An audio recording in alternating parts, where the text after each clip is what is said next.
छोटे शेयर ऊंची छलांग और काफ़ी सारे सवाल हमें मिल चुके हैं। अंशुल जी हमारे साथ जुड़े हुए हैं। पहला सवाल हमें मिला है नीरज उपाध्याय जी का। सर, पराग मिल्क 139 के रेट से लिया हुआ है इन्होंने, निकल जाएं या रुकें? हाँ, 236 के नीचे सस्टेन कर रहा है तो पुल बैक में 237-36 तक आ सकता है। वहां पे मैं डिसाइड करूंगा कि इससे निकलना है कि रुकना है। तो फिलहाल 236-37 आ रहा है, वहां पे एक बार दोबारा सवाल पूछ लीजिएगा। वो मेक और ब्रेक लेवल है।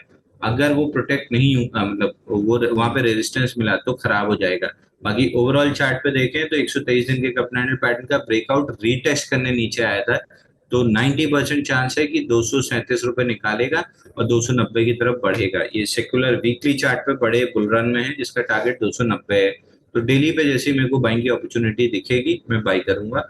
वो बाइंग की अपॉर्चुनिटी 237 238 निकलने के बाद बननी चाहिए। लर्नर के नाम से एक आईडी बना हुआ है, आरती ड्रग्स पर पूछ रहे हैं। 300 शेयर इन्होंने लिए हैं 545 के। आरती ड्रग्स में क्या करना है अंशुल जी? आरती ट्रक बार बार 510 पे जाके अटक रहा है। 510 जहां एक बार निकाला, वहां पे बढ़िया ये स्टॉक आपको अप्रूव दे देगा 560 रुपए तक की। तो फ्रेश बाइंग अगर करनी है 510 निकलने का वेट कीजिए। अगर आपके पास एग्जिस्टिंग लॉन्ग है तो आपको स्टॉप लॉस 480 का क्लोजिंग बेसिस पे लगाना चाहिए। ठीक है। अदानी ग्रीन 954 रुपये के इन्होंने 500 शेयर लिए हुए हैं। पूछ रहे हैं कि एवरेज कर लें क्या? सर, एवरेज करके क्या करोगे? 954 तो अब भी करीब करीब आ ही गया है। तो 954 की चीज़ को 954 पे क्या करना है? लेकिन अंशुल जी, इसके क्या लेवल्स दिख रहे हैं आपको? सर, एवरेज करना ही था तो जिस दिन 7 अगस्त को इसने गैप फिल किया था अपना 911 रुपए वाला, 7 अगस्त से मैं बोलते आ रहा हूँ कि मैं अपने पुट्स वहां पे शॉर्ट करके बैठा हूँ। साइडवेज रह गया तो भी पैसा मिल जाएगा, ऊपर चल गया तो भी पैसा मिल जाएगा। तो आपको एवरेज करना था। हालांकि मेरे पर्सनल पोर्टफोलियो में मैं रेगुलर ट्रेड करता हूँ तो बाई सेल की सलाह मैं नहीं दे पाऊंगा। बट जब गैप फिल किया था 7 अगस्त को 911 का, वहां से मैं बोलते आ रहा हूँ गैप फिल हो गया, या तो साइडवेज रहेगा या बाउंस करेगा, दोनों में पैसा बन सकता है। तो जो 911 से बाउंस बैक आया है उसके लिए रेजिस्टेंस जो है वो 976 का है। तो 976 के रेजिस्टेंस को मेरे को ऐसा लग रहा है कि टेस्ट करने जा रहा है। ठीक है, आगे बढ़ते हैं। एक हमारे दर्शक हैं लविश कंबोज, थॉमस कुक पर इन्होंने 10,000 क्वांटिटी ली हुई है 160 रुपये के भाव की। अंशुल जी, इस पर आपकी राय? थॉमस कुक 152.75 177.75 की रेंज में चल रहा है। रेंज के लोअर एंड पे वीक लॉन्ग्स को एलिमिनेट किया, 3 दिन बड़ी गिरावट के साथ गिरा और तुरंत हैमर बना के रिवर्स कर गया, यानी बॉक्स लो फेल हो गया है। बॉक्स लो फेल होने का सीधा सीधा मतलब है कि बॉक्स हाई आ रहा है। बॉक्स हाई है 177 रुपए 75 पैसे पे। 177-75 पे बेचने से पहले एक बार सवाल जरूर पूछ लीजिएगा, क्योंकि कंपनी में ईपीएस डी ग्रोथ, एक क्वार्टर में ग्रोथ, एक में डी ग्रोथ, एक में ग्रोथ, एक में डी ग्रोथ आई है जून वाले में, लेकिन डी ग्रोथ केवल 4% की है। तो मैं इसको ब्रेक इवन ही जीरो मान लेता हूँ। और सेल्स 2 क्वार्टर में 18 और 14% बढ़ी है। तो सेल्स बढ़ी है तो मोस्ट लाइकली अगर इस क्वार्टर में भी सेल्स बढ़ के आई तो ईपीएस ग्रोथ की ट्रेजेक्टरी में आ जाएगा स्टॉक। तो विलियम ओनिल का पैटर्न डेवलप हो रहा है। फिलहाल 177-75 जाएगा, वहां पे दोबारा रिव्यू करेंगे, तो वहां तक आने का वेट कीजिए। ठीक है।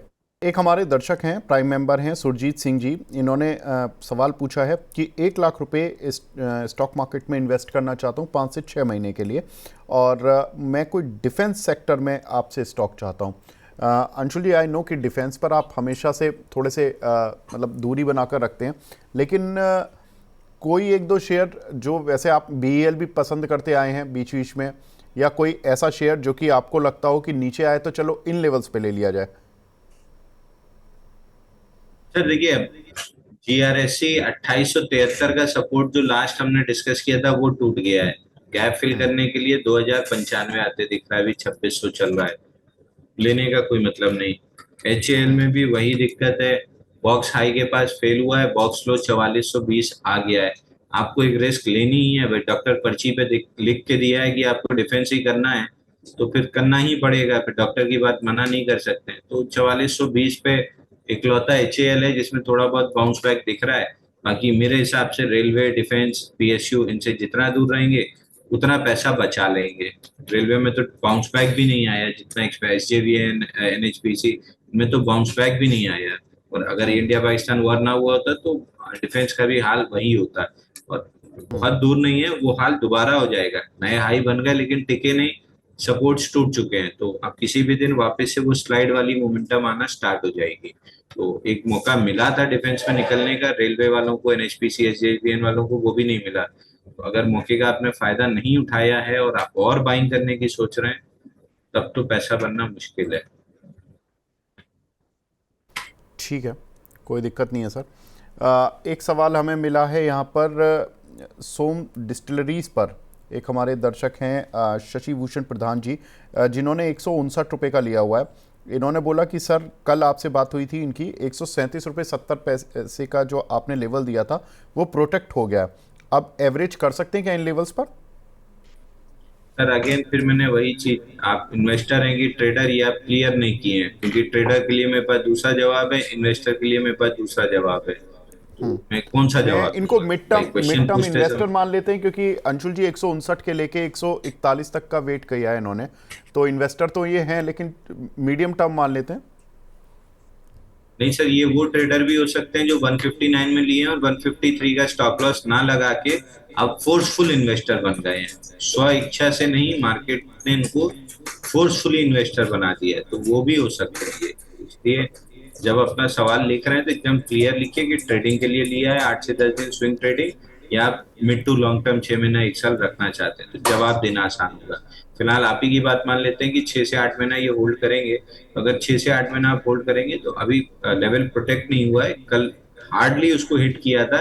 तो जैसे बॉल एकदम नीचे जमीन में हिट करती है तो हल्का सा बाउंस आता है, उस टाइप का बाउंस है। अभी लेवल प्रोटेक्ट नहीं हुआ है। यूनाइटेड स्पिरिट्स 7 दिन लगाया था वहीं पे घूमते घूमते, और उसके बाद डिसाइसिवली ब्रेक डाउन दिया था। तो एक दिन की, अभी तो प्रीवियस डे हाई ही क्रॉस नहीं किया है, तो हम ये नहीं कह सकते कि लेवल प्रोटेक्ट हो गया है। 5-7 दिन अगर इस जोन में रह जाता है और एक आध बड़ी इंस्टीट्यूशन वॉल्यूम कैंडल आती है, तब हम कहेंगे कि हाई लेवल प्रोटेक्ट हो गया, तो बाई कीजिएगा। 153 और 160 के लेवल मिलेंगे। बट अगर ये अगले 4-5 दिन में यही यही घूमा और इसी लो वॉल्यूम से घूमा, तो फिर ये 137.70 तोड़ देगा और 115.99 का टारगेट खुल जाएगा। दैट बीइंग सेड, 115.99 इन्वेस्टर्स के लिए एकदम सॉलिड अट्रैक्टिव बाइंग लेवल हो जाएगा, डीप डिस्काउंटेड प्राइस, जहां से स्टॉक में 200 रुपए तक की अपसाइड आराम से बनेगी। आप ट्रेडर हैं या इन्वेस्टर, उस हिसाब से डिसाइड कर लीजिए। दोनों का जवाब दे दिया गया है। ठीक है अंशुल जी, पहले तो मैं सोचता था एक सेक्टर है डिफेंसिव, आज आपको देख कर लग रहा है कि आप भी बड़े डिफेंसिव है। नहीं नहीं सर, मेरा कल लैपटॉप एक्चुअली वो हिंज उसका ऐसा करने में कुछ टूट गया है, तो उसकी स्क्रीन बनने दी है, आज शाम को मिलेगा। ये ऋषभ के लैपटॉप से कर रहा हूँ, तो मेरे से वो चलाते ही नहीं बन रहा है, मतलब अच्छा अच्छा अच्छा, अनकंफर्टेबल सा फिर लग रहा है। हाँ वो हो जाता है। देखिए अपना लैपटॉप और एक तो मोबाइल आवाज इतनी कम आ रही कि हेडफोन लगा लिया तो ये कान अलग बंद सा लग रहा है मेरे को। चलिए मैं और थोड़ा तेज बोलने की कोशिश करता हूँ। लेकिन अंशुल जी देखिए, होता क्या है ना कि लैपटॉप और मोबाइल आज की डेट में, लैपटॉप मोबाइल और कार, इनफैक्ट मैं तो यही बोलूँगा कि दूसरे की नहीं यूज़ की जाती है। मतलब यूज़ करो तो अब वही है कि डिस्कम्फर्ट आता है। वो हाथ बैठने में समय लगता है। हाँ, एक हमारे दर्शक हैं अंशुल जी, अदानी पावर, इस पे इनको 3.5% का प्रॉफिट आ रहा है। ये तो ट्रेडर ही लग रहे हैं। ये पूछ रहे हैं कि सर अभी होल्ड करें या बुक करके आगे फिर और री एंट्री मिल सकती है अदानी पावर में? सर देखिए, 605 615 की रेंज से बार बार फिसलता है, तो अगर आपको वो रिस्क नहीं लेनी है, आप चंबल फर्टिलाइजर आपको याद होगा 12वें अटेम्प्ट में, 11वें या 12वें अटेम्प्ट में निकला था। इसमें भी 6-7 अटेम्प्ट हो चुके हैं, तो मे बी इसी अटेम्प्ट में निकल जाएगा, मे बी यहाँ से वापस फेल करके अगला अटेम्प्ट मारेगा। मेरे को नहीं पता ये क्या करने वाला है। मेरे को इतना पता है कि आज नहीं कल, कल नहीं परसों, 615 के ऑड लेवल जहाँ पे अटक रहा है उसको निकालेगा, क्योंकि हर एब्जॉर्प्शन के बाद हायर लो बना है। नया लो बनाने में बियर्स कंप्लीटली फेल हुए हैं, तो हर बार रेजिस्टेंस भले वो प्रोटेक्ट कर ले जा रहे हैं, लेकिन सपोर्ट धीरे धीरे ऊपर सरक रहा है, यानी बुल्स अपने आप को हर लेवल पे मजबूत कर रहे हैं। तो अगर आपको निकलना है तो एक बार निकल जाइए, 615 के ऊपर जैसे टिके री एंट्री कर लीजिएगा, क्योंकि जिस भी दिन जाएगा, और मैं 100% श्योर हूँ, जितने लोग अदानी पावर को टाइम करने की कोशिश कर रहे हैं कि बस मैं लूं और उसके बाद चले, आप सभी पैसा नहीं कमा पाएंगे। इसमें पैसा वही कमा पाएगा पेशेंसली इसको होल्ड करके रखेगा कि 4 नहीं 5 बार तुम मेरे को उतारने की कोशिश करो, मैं जिद्दी आदमी की तरह बैठा हूं, वो आदमी बहुत आराम से ना सिर्फ 681 भी देखेगा, वो 752 भी देखेगा, लेकिन टाइम करने की कोशिश करेंगे तो आपको पैसा नहीं मिलेगा। आपकी जगह मैं होता, मैं वेट करता, मैं ये 3% लेने की कोशिश नहीं करता, मैं वेट करता कि 615 के आसपास आए, वहां पे अगर सेलिंग दिखी तो मैं निकल जाता, अगर नहीं दिखती तो फिर मैं डबल अप करने की कोशिश करता, क्योंकि फिर वहां से मोमेंटम रैली चालू होगी एकदम 681 तक की। तो मैं 615 तक तो मैं कुछ नहीं करता, वहां पे डिसाइड करता कि क्या करना है। अंशुल जी, आपका एक शेयर है एसईपीसी, आज वो करीब 5% ऊपर आ गया, 12 रुपये। एसईपीसी आपने दिया था ना? नहीं नहीं सर, ऐसी पीसी तो मैं दे ही नहीं सकता। उसका रीजन भी आपको बता देता हूँ। स्टॉक में पहले तो बाइंग क्लाइमेक्स हुआ है, और ये केवल 25 हफ्ते में 64% टूटा है, तो वो मेरी आपका लिस्ट में तो एक ये 10 रुपए स्टॉक का कौन सा शेयर था? मुझे एसईपीसी याद आ स्टील रहा है लेकिन। एक्सचेंज, अच्छा, स्टील एक्सचेंज। स्टील एक्सचेंज था, ओके। माय मिस्टेक, क्योंकि मुझे ऐसा याद आ रहा था कि वो एसईपीसी था, तो मेरे टॉप गेनर्स की लिस्ट में आया, इसलिए मैंने डिस्कस किया। ठीक है सर, कोई नहीं। एसईपीसी पर जब बात हुई है तो सर कोई लेवल बता दीजिए, क्योंकि इस पर भी सवाल आते रहते हैं बीच बीच में। एसईपीसी में एक मेजर, मतलब मंथली चार्ट पे एक मेजर सपोर्ट है नीचे में। पूरी रेंज ऑफ, मतलब एग्जैक्ट पॉइंट नहीं है, पूरी रेंज है सपोर्ट की। वो रेंज है 14 रुपए 31 पैसे और 11 रुपए 20 पैसे। उस रेंज के अंदर ये स्टॉक पिछली दो अर्निंग और स्टॉक स्प्लिट दोनों कर चुका है, यानी मार्च से लेके अभी तक वो रेंज प्रोटेक्ट हो रही है। 11-20 टूटा तो फिर अगले लेग ऑफ डाउन मूव आएगी। बाकी जिससे आपका कंसोलिडेशन है, मुझे लगता नहीं कि रेंज का लोअर एंड तोड़ेगा। तो अगर किसी को रेंज प्ले करना है तो 11-11-20 में खरीदे, 14-14-30 में निकल जाए, और इस रेंज को लंबे समय तक प्ले कर सकते हैं, क्योंकि जैसा आपका पैटर्न बना हुआ है गिरावट के बाद, ये रेंज लंबे समय तक चलेगी, क्योंकि धीरे धीरे ईपीएस ग्रोथ की तरफ स्टॉक जा रहा है। तो इसी, और ये जो ईपीएस ग्रोथ लास्ट क्वार्टर में 32% का दिखा है, कि कहीं ना कहीं किसी ना किसी बड़े प्लेयर ने प्रीएम्प्ट किया था, तभी उसने इस बेस में थोड़ा सा एक्यूमुलेट किया है। तो एक्यूमुलेशन तो हो रहा है। 11-20 14 31 ये रेंज है। लेना है तो रेंज के लोअर एंड पे, और प्रॉफिट बुक करना है तो रेंज के अपर एंड पे। ठीक है। अ, अगला सवाल हमें मिला है जेएसडब्ल्यू सीमेंट पर। सर, अभी आईपीओ आया था, आज 4% ऊपर भी है काउंटर। इस काउंटर पर आपकी राय?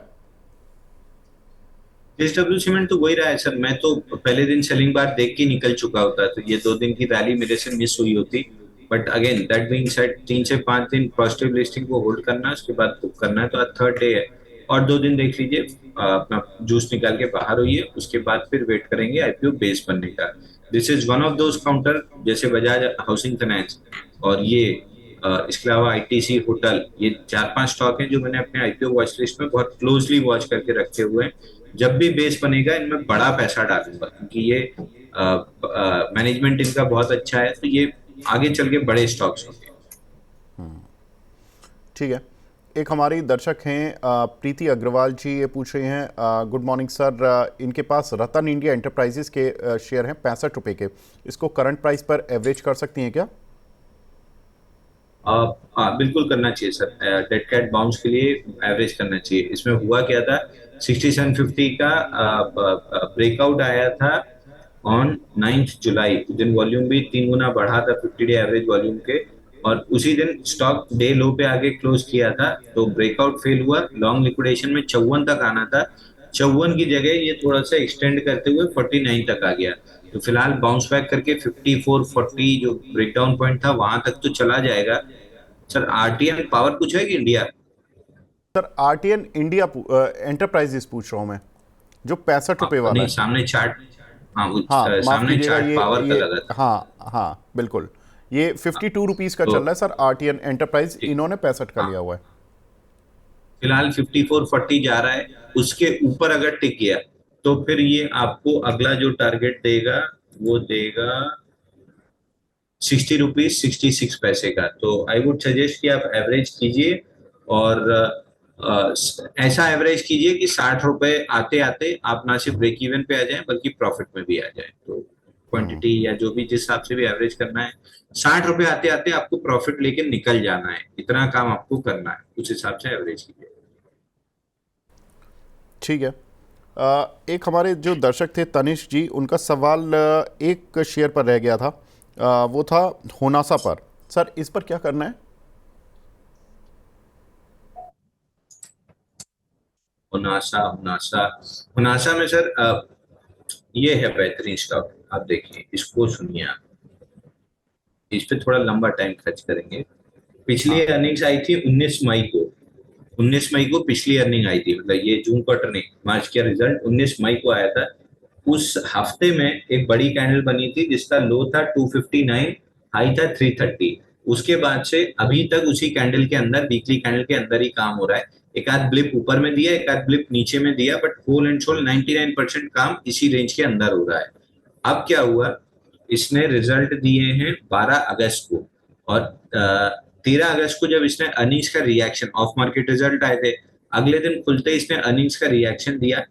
20.8 मिलियन का वॉल्यूम था, 3773% वॉल्यूम राइज। और पिछली अर्निंग पे 3183% वॉल्यूम राइज था, 24.3 मिलियन का वॉल्यूम। यानी ये 24 और 20 कितना हो गया, 44 और 0.8, 45 मिलियन शेयर दो अर्निंग में किसी ना किसी ने, बड़े प्लेयर ने एक्यूमुलेट किए। ये वॉल्यूम रिटेल नहीं बनाता है। और गैप अप खुला था, भले डे लो के आसपास आके क्लोज किया, लेकिन गैप अप खुला था, और गैप पिछले 2 दिन से प्रोटेक्ट कर रहा है, आज भी प्रोटेक्ट हो रहा है। अब अगर ये स्टॉक जब तक अपना लोअर एंड 259 प्रोटेक्ट किए बैठा है, ये पहले एक बार 259 तोड़ के रिटेल को बाहर करेगा और उसके बाद चलेगा। जनरली जब ऐसे पैटर्न बनते हैं तो 100 में से 90 बार पहले लो तोड़ा जाता है, रिटेल को एग्जिट कराया जाता है घबरा के, उसके बाद ये स्टॉक चलता है। जैसे box low to box high failure हमने लार्ज कैप में बहुत स्टॉक्स में प्ले किए हैं। इसका मार्केट कैप भी 9100 करोड़ है, स्मॉल कैप माइक्रो कैप में आता है। बट पैटर्न जिस हिसाब का है, एक बार 259 का लो शायद ये तोड़ेगा, उसके बाद जब चलेगा तो 330 रुपए तक जाएगा। इसको मजबूती से पकड़ के जो बैठेगा, ऑन द डिप्स 259 के आसपास ऐड करेगा, वो 330 रुपए आराम से देखेगा, और 330 के ब्रेकआउट के बाद फिर बड़ा प्राइस टारगेट मिलेगा। ठीक है। तो यहाँ पर अंशुल जी की कन्विक्शन थोड़ी अच्छी है और अंशुल जी ने डिटेल में इस क्वेश्चन को लिया। दीपक गुप्ता जी बोल रहे हैं, अंशुल गुरुजी नेटवर्क 18 लिए हुए हैं 60 रुपए के शॉर्ट टर्म के लिए, प्लीज़ गाइड कर दीजिए।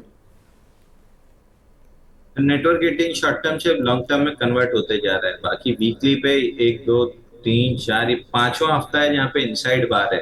तो किर्लोस्कर रॉयल इंजन जैसे 8 दिन 9 दिन इनसाइड बार दिया, लेकिन कल और आज मिला के जो फटा तो 10% फट गया। तो मैं नेटवर्क गेटिंग पे कतई बेरिश नहीं हूँ। हाँ, जब अगर नीचे 54 के 53.83 के नीचे क्लोज करता है तो मैं बेरिश हो जाऊंगा, मेरी वॉचलिस्ट से बाहर हो जाएगा। जब तक वो प्रोटेक्टेड है, थोड़ा सा समय दीजिए। 5 हफ्ते ऑलरेडी हो चुके हैं इनसाइड बार के, और 2 3 हफ्ते इनसाइड बार काट लेगा, इससे ज्यादा नहीं कर पाएगा। उसके बाद जब ब्रेकआउट बनेगा तो 77 का टारगेट मिलना चाहिए। ठीक है। एक हमारे दर्शक हैं विष्णु जी, इनका सवाल है आईएन एक्सचेंज पर। इन्होंने 542 रुपए के रेट के लिए हुए हैं, होल्ड करें या सेल? 6 महीने और रख सकते हैं ये। आ, सर इस शेयर में पिछले 5 क्वार्टर से सेल्स ग्रोथ कंटिन्यू है। ईपीएस ग्रोथ मार्च क्वार्टर में नेगेटिव आई थी, प्रॉफिटेबल कंपनी है, लॉस मेकिंग नहीं है, केवल ईपीएस ग्रोथ नेगेटिव आई थी, जो जून में वापस रिकवरी कर ली। बट प्रॉब्लम ये था कि स्टॉक में एक क्लाइमेटिक मूव थी, बाइंग क्लाइमेक्स नहीं बोल रहा हूँ, क्लाइमेटिक मूव थी, और ब्रेकआउट भी फेल हुआ था 728 रुपए पे आयोन एक्सचेंज। वहां से गिरते गिरते 406 के लॉन्ग लिक्विडेशन का टारगेट कंप्लीट कर चुका है, और वापस नीचे आ रहा है बाउंस बैक के बाद 406 टेस्ट करने।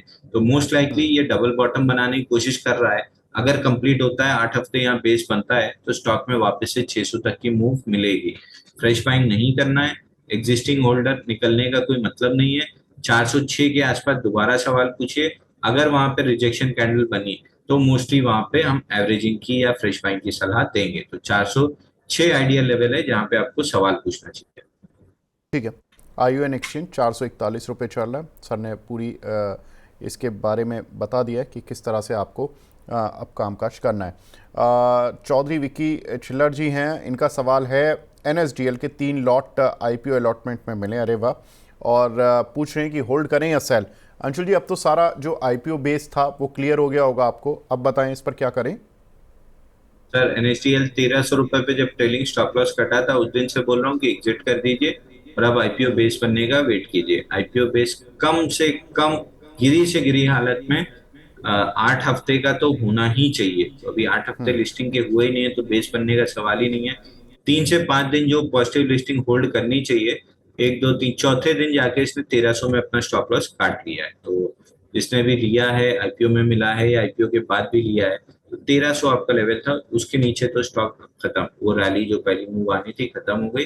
May be second move develop हो सकती है, बट 100 में से 90 स्टॉक आईपीओ बेस बनाने जाते हैं। आप एक दो स्टॉक याद कर लीजिए। एक ओला जो लिस्टिंग के बाद एकदम पंप हुआ और अब 40 रुपए आ गया।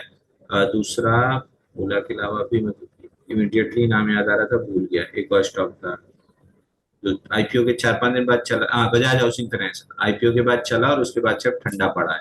तो हो सकता है ये भी बजाज हाउसिंग फाइनेंस जैसे ठंडा हो जाए बेस बनाने के लिए। ठीक है। तो यहाँ पर इस काउंटर पर भी आपको सर राय मिली है, क्योंकि देखिए ये जो आईपीओ वाले शेयर होते हैं इनकी थोड़ी सी कैलकुलेशन अलग तरीके से चलती है, क्योंकि इनके चार्ट बनते हैं पहले और fundamental value already investment banker decide करते हैं। उसके ऊपर भी अगर प्रीमियम मिल जाए तो आपकी लॉटरी लगती है। ऑफ कोर्स एनएसडीएल में ऐसा तो कुछ हुआ कि प्रॉफिट तो बना है लोगों का, और अभी भी कोई ऐसी दिक्कत नहीं है कि जो अंशुल जी ने बोला कि यहाँ पर आपको कोई भी लॉस होगा। अंबर सिंघा जी का सवाल है, एटीजीएल पर क्या करें? 601 का लिया हुआ है, शॉर्ट टर्म का व्यू है, प्रॉफिट बुक करें या होल्ड करें? अंशुल जी इसमें पैसा तो बन रहा है, आज अच्छा मूव है अदानी स्टॉक्स में।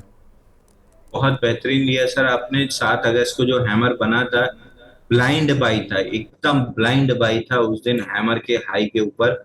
और हैमर के हाई के ऊपर हैमर का हाई था 595।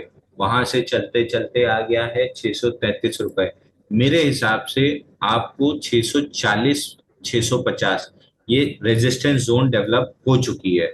अब ये जोन आपके लिए बड़ी रेजिस्टेंस है।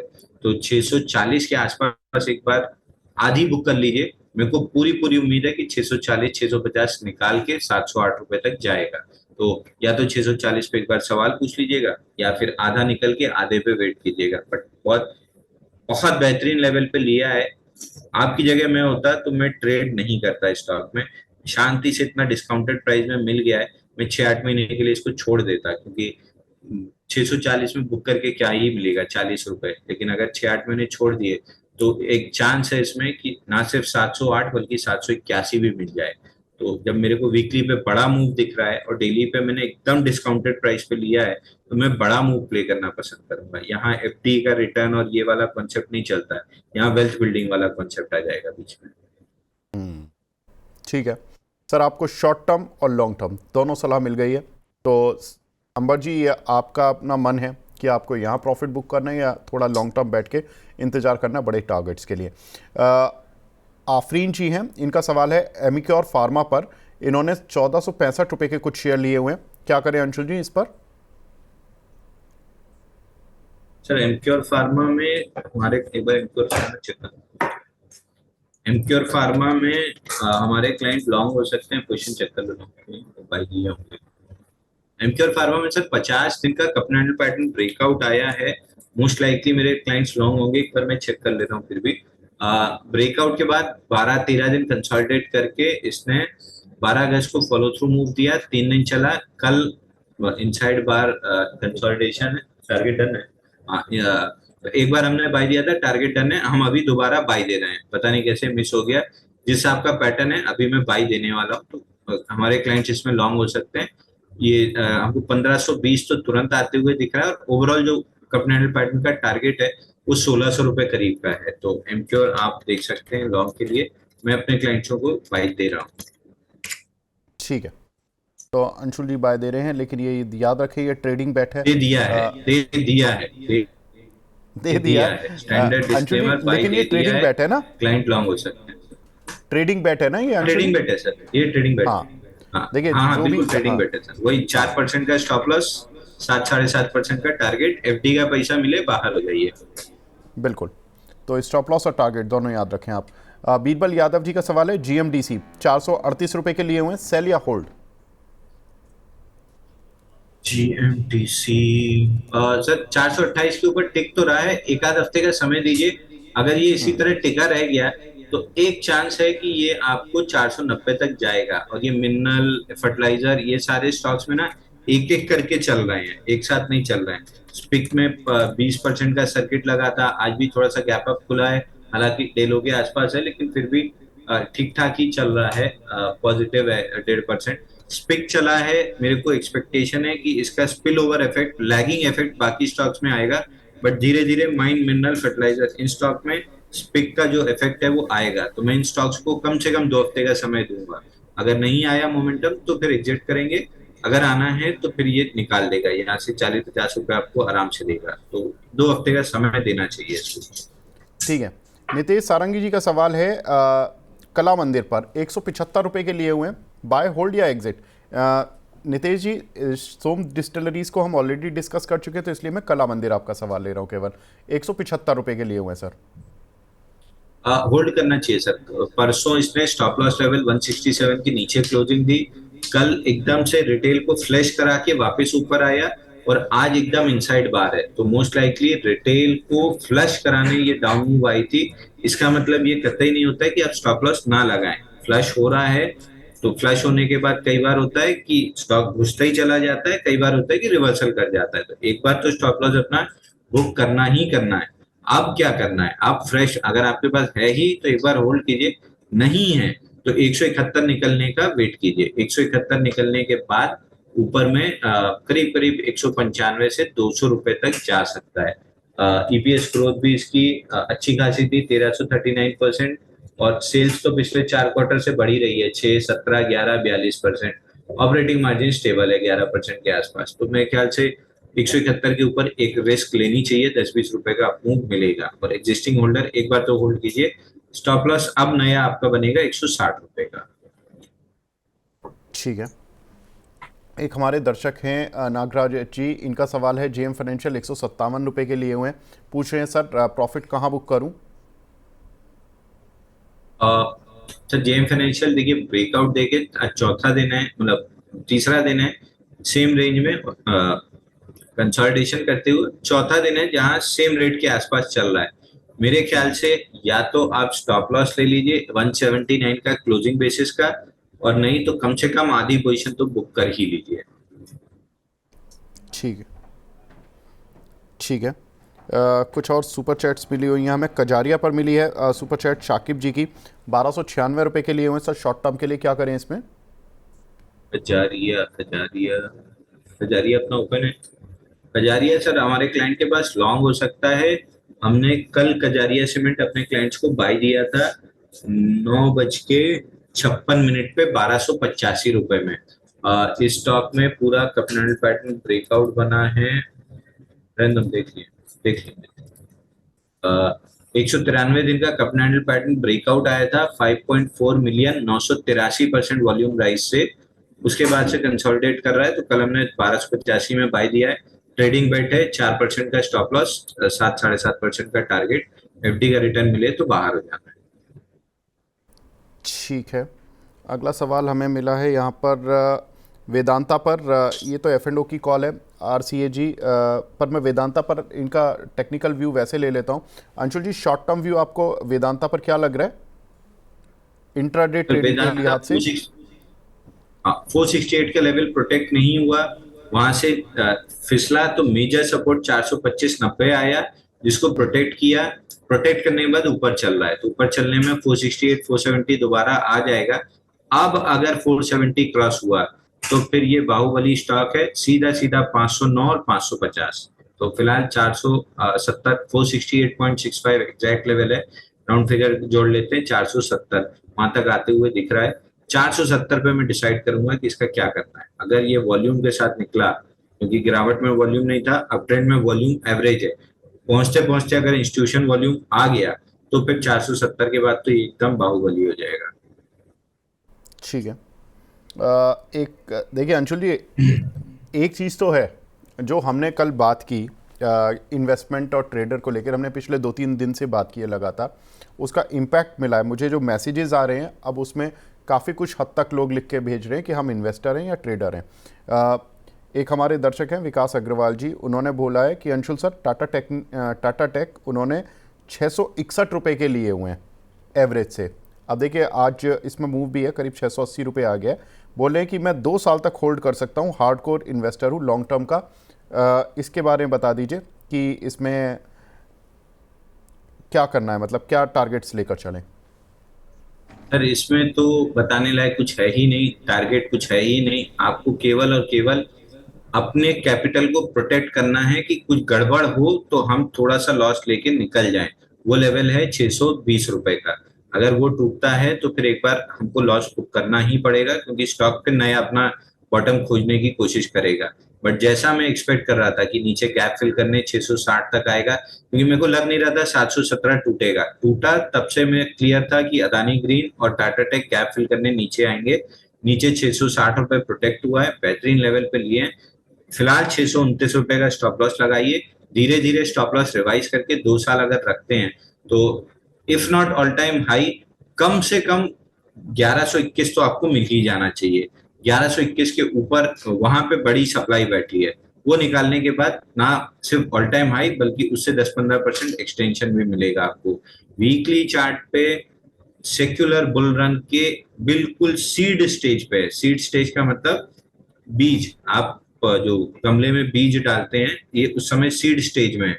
तो अगले 2 साल में बड़ा पेड़ बनेगा और आपको रोज मतलब हमेशा ऋतु में एप्पल देगा। तो आपने एप्पल का बीज खरीदा है, खाद पानी और पेड़ बनने में 2 साल का आप समय देने तैयार हैं, तो आप ही हैं वो जो सबसे ज्यादा फल खाएंगे। मैं तो अपना ट्रेडिंग इधर उधर कर करा के निकल ही जाऊंगा, मैं इतना लंबा तो नहीं खेल पाऊंगा इसको। देखिए एक आज फर्टिलाइज़र शेयर्स में एक अच्छा मूव देखने के लिए मिल रहा है, और इसमें एक खबर भी आ रही है आज। फैक्ट, आरसीएफ एग्रो, फॉस्फोरस, ये सभी शेयर्स में एक अच्छा मूव देखने के लिए मिल रहा है। खबर ये है कि जो चीन के फॉरेन मिनिस्टर आए थे कल, उन्होंने ये एश्योर किया, इस तरह की खबरें हैं कि हमारे देश को रेयर अर्थ मैग्नेट, फर्टिलाइज़र और टनल बोरिंग मशीन्स, इनकी जो प्रॉब्लम चाइना ने क्रिएट की थी वो एड्रेस कर ली जाएगी। ये बहुत बड़ी खबर है। देखिए इसमें फर्टिलाइज़र शेयर्स में तो आज मूव है ही, आप देख सकते हैं चंबल फर्टिलाइज़र, फैक्ट, आरसीएफ, इन सभी में तेज़ी देखने के लिए मिल रही है। साथ ही रेयर अर्थ मैग्नेट का इम्पैक्ट जो आना था वो ऑटो कंपनीज पर आना था। हमने देखा कि ऑटो पार्ट्स वाली कंपनीज जो हैं उनमें भी अच्छा मूव है। ऑटो शेयर्स कल ऑलरेडी एक अच्छे मूव दे चुके हैं। अंशुल जी, पहले मैं फर्टिलाइज़र पर आऊँगा। फर्टिलाइज़र पर कोई आपको लग रहा है ब्रेकआउट देने की स्थिति या कोई पैसा कमाने की एक तरीका जिसमें कि एक इन्वेस्टमेंट या शॉर्ट टर्म इन्वेस्टमेंट करके कुछ पैसा बन जाए? तो देखिए, अगर आप कान पे बंदूक रख के बोलेंगे एक ही शेयर बताना है तो मैं आंख बंद करके नहीं, फैक्ट का नाम लूंगा। मैं बंदूक 989 का हटा रहा हूं, लेवल मैं प्यार से प्रोटेक्ट बोल कर रहा रहा हूं। है। हाँ, 989 का लेवल प्रोटेक्ट कर रहा है। अभी नहीं चला, एक आध हफ्ते 10 दिन बाद भी चला तो जाना इसको 1120 है फैक्ट। अगर एक से ज्यादा करना है तो फिर ऑब्वियस चॉइस है कि फिर आरसीएफ सेकंड पे आएगा, थर्ड पे मद्रास फर्टिलाइजर एनएफएल आएगा। बट अगर एक ही लेना है कि एक से दूसरे पे जाना ही नहीं है, एनी डे फैक्ट लेके चलना है, क्योंकि वीकली चार्ट पे बड़ी इनसाइड बार थी और उसके अंदर मतलब बड़ी बार थी, उसके अंदर 3, 6, 9, 12वां हफ्ता इनसाइड बार है इस पे फैक्ट पे। तो अगर फैक्ट 990 के ऊपर टिक गया तो 1120, और 1120 के ऊपर टिक गया तो 1500 रुपए। तो बड़ी वीकली तेजी फैक्ट में दिख रही है, तो मैं फैक्ट को फर्स्ट प्रेफरेंस दूंगा। सेकंड मेरा फेवरेट आरसीएफ है, वो 150 का अपना लेवल वापस से प्रोटेक्ट कर लिया है। तो अगले राउंड में 161.50 और वो निकला तो फिर 176 का टारगेट मिलेगा। तो first choice any day fact, second choice RCF. ठीक है, तो अंशुल जी ने फर्टिलाइज़र में बताया। अंशुल जी, अब ऑटो या ऑटो एंसिलरी में कोई काउंटर है? देखिए ऑटो काउंटर्स तो कल बहुत अच्छे रन दे चुके हैं। अब ऑटो एंसिलरी में अगर मैं पूछूं आपसे, आज मैं आपको चलो कुछ मदद करता हूं। मिंडा कॉर्प, एमसुमी, एमसुमी में कल भी एक अच्छी तेजी थी और आज भी तेजी बरकरार है। करीब ये काउंटर आज छोटा शेयर है 40-42 रुपए का, और आज ये 8% ऊपर है। सर देखिए, इसमें ऑटो में एक दिक्कत आपको आ सकती है। हालांकि आपने जो स्टॉक नोटिस कराया एम सुमी, जैसा आपका पैटर्न है वीकली पे 45 मेजर रेजिस्टेंस है, उसको टेस्ट करने जा रहा है। निकालता है तो फिर जाएगा, ये अपने ऑल टाइम हाई को क्रॉस करेगा। बट इमीडिएट खरीदने में मेरे को एक डर ये लग रहा है कि हमने ऑटो इंडेक्स पे जो cup and handle pattern discuss किया था कि 11-12 हफ्ते हो चुके हैं, राइट साइड में हैंडल टाइटली डेवलप है। कल उसने गैप के साथ ब्रेकआउट दिया 24,173 का, और आज के सेशन में ऑलमोस्ट टारगेट के पास है। 25,544 का टारगेट था, 25,421 चल रहा है, 25,424 का हाई बना है। तो अब 100 ही पॉइंट ऊपर इंडेक्स पे टारगेट है। तो अगर इंडेक्स में करेक्शन आया तो ये मारुति, एम&एम, इनमें अगर करेक्शन आया तो ये छोटे स्टॉक भी थोड़ा या तो साइडवेज हो जाएंगे या पुल बैक देना स्टार्ट करेंगे। तो मैं एकदम इमीडिएट तो नहीं खरीदूंगा, बट हाँ, एम सुमी मेरी नजर में बिल्कुल रहेगा। 45 के ऊपर अगर क्रॉस हुआ तो 51 के आसपास ऑल टाइम हाई है, उसके ऊपर एक्सटेंड करेगा। बाकी तो चार स्टॉक जो मैंने डिस्कस किए हैं, महिंद्रा, टीवीएस, मारुति, तो देखिए ऑल टाइम हाई के ऊपर 5-7% एक्सटेंशन ऑलरेडी ले चुका है। हम 10% एक्सटेंशन की बात कर रहे थे जिसमें 4-5% हो चुका है। तो मारुति ले सकते हैं, एम&एम ले सकते हैं, टीवीएस मोटर ले सकते हैं, अशोक लीलैंड, ये टॉप 4 पिक हैं ऑटो में। एंसिलरी में आपने नोटिस कराया एम सुमी, तब मेरे नोटिस में आया क्योंकि मेरी वॉच लिस्ट में ये स्टॉक पता नहीं क्यों नहीं था, शाम को चेक करूंगा। अच्छा, डेली मूविंग एवरेज एक दूसरे के नीचे थे इसलिए मेरी लिस्ट में नहीं था। आज उनको तोड़ते हुए गैप के साथ निकाला है, तो 2-4 दिन में मूविंग एवरेज पॉजिटिवली जब अलाइन होंगे तो हमारी लिस्ट में स्टॉक लौट आएगा। बट अगर नहीं भी लौटा या नहीं भी हम डिस्कस कर पाए तो 45 का लेवल याद रखिए एमसुमी पे, उसके ऊपर ऑल टाइम हाई जाएगा स्टॉक। एक ये काउंटर मिंडा कॉर्प भी देखिए अंशुल जी, इसमें भी क्योंकि ये काउंटर भी बहुत जरा सा भी अगर मार्केट में बाउंस आता है तो बहुत तेज़ी से बाउंस लेता है, और जब मार्केट गिरता है तो ये भी गिरता है लेकिन उतना नहीं गिरता है। मतलब अगर मैं इसको गिरना वर्सेस उठने में शेयर देखूं तो ये थोड़ा सा उसमें रिलेटिवली बेटर प्लेस्ड लगता है काउंटर। आपको भी लगता है या केवल ये मेरा मैं ही इसको इस तरह से एनालिसिस कर रहा हूँ? नहीं, अगर आप बॉटम देखेंगे सर तो आपकी एनालिसिस बिल्कुल परफेक्ट है कि बॉटम इसमें जो 467 का बना लिया है, हल्का सा ब्लिप उसके नीचे देता है लेकिन तुरंत ही ऊपर आ जाता है। पिछली बार भी यही किया, मतलब पहली बार इसने 3 मार्च 2025 को यही किया, फिर 9 मई 2025 को गैप के साथ नीचे क्लोज किया, सबको लगा ब्रेकडाउन आया, अगले दिन गैप के साथ ऊपर आया और वहां से बॉक्स हाई 587 का बॉक्स हाई है, 583 तक गया, फिर नीचे आया 467, 2-3 दिन तोड़ा, हैमर बनाया 11 अगस्त को, और अगले दिन अच्छी अर्निंग्स की वजह से वापस बॉक्स के अंदर आ गया। तो फिर ये बॉक्स हाई 580, 587 तक जा रहा है। और चूंकि 1, 2, 3, 4, 5 क्वार्टर की अर्निंग्स अच्छी आई हैं और रेंज ये बॉक्स के अंदर है और 3 बार बॉक्स लो फेल कर चुका है, तो अब ब्रेकआउट आ जाना चाहिए। तो अब यहाँ से 587 बॉक्स हाई तक जा रहा है। वहां पे अगर 5-6 हफ्ते की राइट साइड डेवलपमेंट कर लेता है, जैसे ऑटो इंडेक्स ने 11 हफ्ते किया, अगर वैसी 8 हफ्ते कम से कम डेवलप कर लेता है तो ये स्टॉक करीब करीब 800, 850 जा सकता है। फिलहाल के लिए 587 पकड़ के चलिए, उसके बाद फिर डिसाइड करेंगे क्या करना है। ठीक है, तो ऑटो एंसलरी, ऑटो काउंटर और फर्टिलाइज़र काउंटर, जो ये चाइना की खबर है, ये काफ़ी इम्पॉर्टेंट है। देखिए ये इतनी ही अच्छी है जितना कि आप समझ सकते हैं कि जो सरकार ने जीएसटी का एक बूस्ट दिया था, इस खबर को हल्के में नहीं लेना, क्योंकि इससे 2-3 सेक्टर आपके प्रभावित हो रहे। एक auto sector, auto ancillary, fertiliser, और इन 3 के मूव से आपको पूरे ब्रॉडर मार्केट में, आप समझो टेक्सटाइल में सरकार ने पैकेज दे दिया, जीएसटी रेट कट कर दिया सरकार ने, मतलब जो बातें हो रही हैं कि जीएसटी रेट कट हो ही जाएगा वाइट गुड्स में या इसमें ऑटो सेक्टर में, इन सभी का फ़ायदा मिलेगा। तो आप बहुत सारे सेक्टर्स हो गए हैं जो कि अब पॉजिटिव, जिनमें खबर न्यूज़ फ्लो आ गया, और मार्केट इसीलिए अब देखिए डेज हाई की तरफ आ चुका है। 954 निफ्टी का लेवल है, 24,954, और 81,560 अब सेंसेक्स का लेवल है, और मार्केट में एक अच्छी तेज़ी बनी हुई है। आगे बढ़ते हैं। क्यूपिड पर एक सवाल है अबरार शेख साहब का। अंशुल जी, 171 की बाइंग है, इस पर क्या करना है? तो क्यूपिड में ब्रेकआउट देके क्लोज किया है। क्यूपिड में कुछ भी नहीं करना है, केवल 159 का स्टॉप लॉस लगा के शांति से बैठना है। अगर ये स्टॉक को फटना है, कल इसने प्राइमरी इंडिकेशन दिया है, आज साइडवेज कंसोलिडेशन है, हो सकता है 2-3 दिन और चले डेली मूविंग एवरेज कैचअप करने के लिए। बट जिस आपका स्टॉक है, मोस्ट लाइकली ये स्टॉक 190 रुपए देखना चाहिए अगर 159 नहीं तोड़ता है तो। बाइंग रेंज जो आपकी थी वो 168 की थी, वहां से 4-5 रुपए ऊपर है। अगर ये 4-5 रुपए आप इग्नोर कर सकते हैं तो क्यूपिड अच्छा लग रहा है। और 5 क्वार्टर में देखिए 283% ईपीएस ग्रोथ था, 95, 24। मार्च क्वार्टर में -51, मतलब प्रॉफिट में तो था लेकिन ईपीएस ग्रोथ कम हुई थी। जून क्वार्टर में ये वापस संभल गए, 80% ईपीएस ग्रोथ है, 53% सेल्स ग्रोथ है। मार्जिन जो 22%, 15 और 22 हुई थी वो बढ़ के 25% हुई है। तो मार्जिन भी बढ़ रहा है, सेल्स ईपीएस भी बढ़ रहा है, तीनों चीज पे एकदम पॉजिटिव है। और एकदम टाइट रेंज बनी हुई है डेली चार्ट पे, जिससे कल निकला है। तो फॉलो थ्रू मूव में 190 जाना चाहिए। ऑल बीइंग सेड 159 का स्टॉप लॉस नहीं लगा सकते तो मत लीजिएगा, क्योंकि क्यूपिड बहुत वोलेटाइल स्टॉक है। ठीक है, ये फटाफट से अंशुल जी रैपिड फायर ले लेते हैं कुछ सवाल, क्योंकि फिर हमें स्टॉक एक्सरे के लिए भी बढ़ना है। टोरेंट फार्मा सर, ऋत्विक जी का सवाल है, 3520 के कुछ शेयर लिए हुए हैं इन्होंने, इस पर आपका व्यू? सुवेन लाइफ साइंसेस, नहीं, Torrent pharma. Torrent pharma,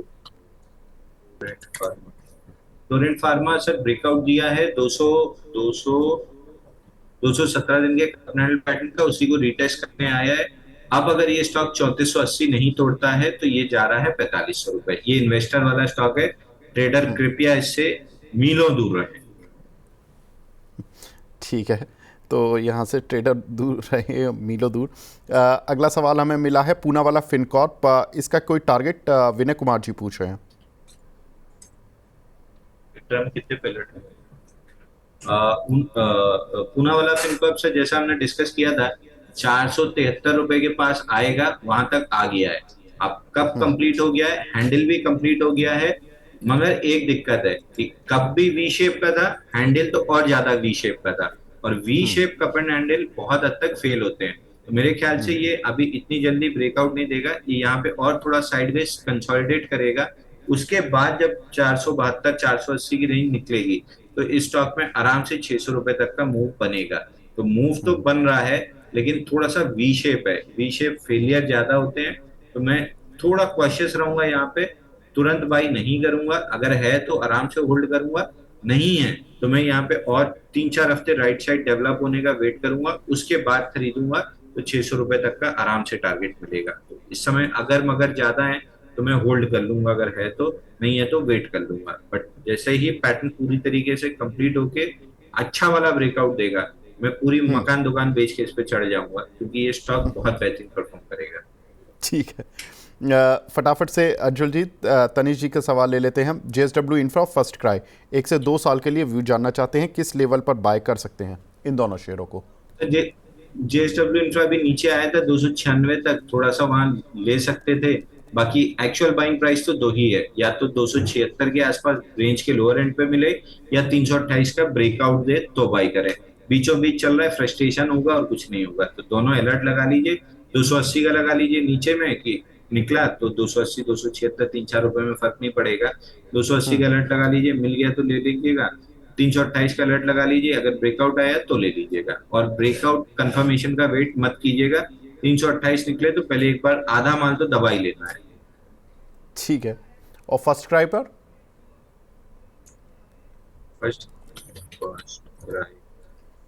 first cry बहुत बड़ा चलेगा सर। ये अबाउट इंडिया जैसे जो महिलाओं का बच्चों के प्रति कमिटमेंट है, फर्स्ट क्राई के कपड़े बहुत अच्छे मिल रहे हैं। ये मैं अपने अपार्टमेंट में बहुत लोगों से सुन चुका हूँ।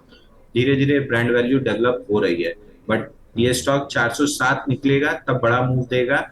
और मेरी एक्सपेक्टेशन है कि ये जो बेस बिल्ड कर रहा है, ये अपसाइड ही ब्रेकआउट देगा। May be next quarter result के बाद आपको मूव मिलेगी। तो स्टॉक को अगर आप होल्ड करके चलते हैं, 475 से 560 ये दो टारगेट मिल सकते हैं।